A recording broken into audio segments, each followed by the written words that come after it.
Listen guys, I know this is the topic everybody's been waiting to hear about on Taboo Tuesdays. Hello my beautiful internet friends and welcome back. Today we're gonna talk about sex.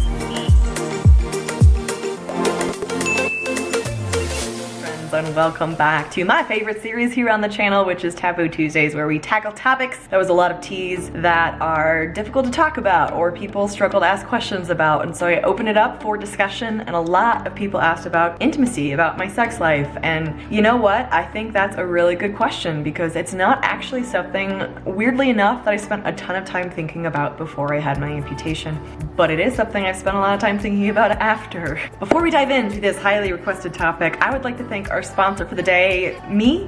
This video is sponsored today by my merch store. So I have launched pieces of clothes before. For instance, this shirt is one of the things that I've launched before, but they've always been like individual releases, and so I compiled everything. I added a new item on my Teespring store. The link is linked down below. I'd love it if you guys would check it out. Give me some feedback, let me know what you think, and definitely pick up a t-shirt, or in my opinion, a hoodie. I love hoodies. Just a little bit too warm in Colorado here for one today. So a big shout out goes to the Footless Show merch store for sponsoring this video. Okay, we're gonna move on.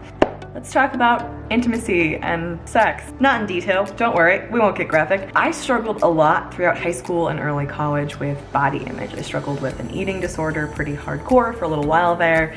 Hated myself, hated my body, all of that not good stuff, but eventually I worked through it, I got help. And over the past few years, I got to a place where I was confident enough in myself that it wasn't affecting every day, where like, yeah, there are of course things I don't like about myself, but generally, I'm okay, like I'm fine with myself. I was confident enough in myself that like, how to say it, that I wasn't constantly questioning my husband's attraction to me. He said he was attracted to me, he said he wanted me, I believed him. End of story, for the most part.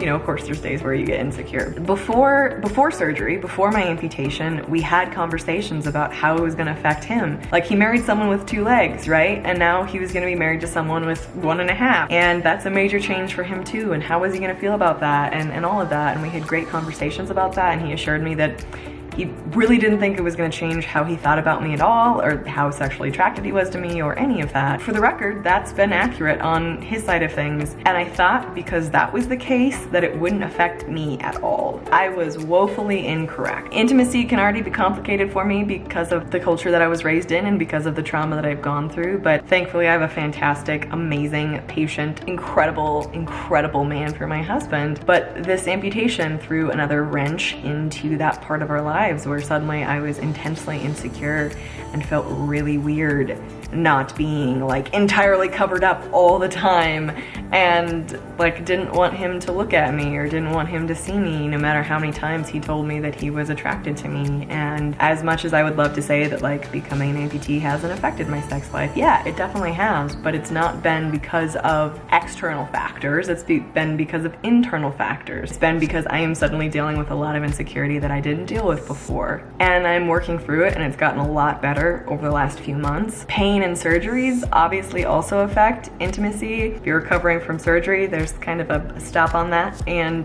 when I'm in significant pain, doesn't really set the mood. So that has also thrown a wrench in things sometimes, but I'd honestly say that the biggest issue has just been feeling comfortable in my own body, comfortable in my own skin. But thankfully, it's something that we've been working through and something that's gotten a lot easier as time has gone on. Someone asked about like positioning. You get creative. Not everything's the same in the bedroom, and that's quite all right. I think that question kind of applies to all of disability and every person. I mean, every person's different, every person has their own things, and not everyone's built the same physically. And so you figure out what works for you and what doesn't. And so you figure out what works for us and what doesn't. But becoming an amputee has definitely had an effect on my sex life, on our sex life. And I think it's something where there's an opportunity for growth and fun and creativity and more connection, because when something changes, you get to adapt to it and you get to figure out how you're gonna do that. But it's also been a challenge because of how I've felt about myself, and how you feel about yourself when you're intimate with someone else obviously has an effect on the situation. If you're confident or not, it obviously has an effect on the situation. And so that's something that I've actively been trying to work through and am in the midst of love working through. Yeah, so that's about as in detail as I am willing to go at this point, and I hope that answered some of your questions. Thanks again to our generous sponsor, Footless Show's merch store. Check it out if you have a moment. Again, I would love your feedback on it.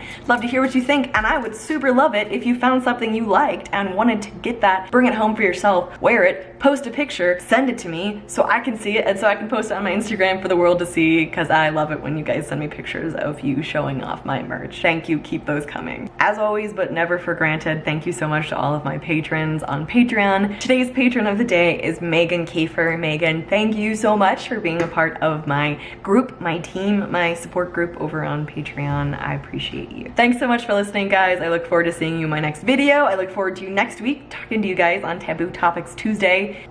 I wanted to get more teas in there, but I failed. I'll see you guys in the next video. Bye, guys. Haven't heard from the sky all about it. Down the river, high tide.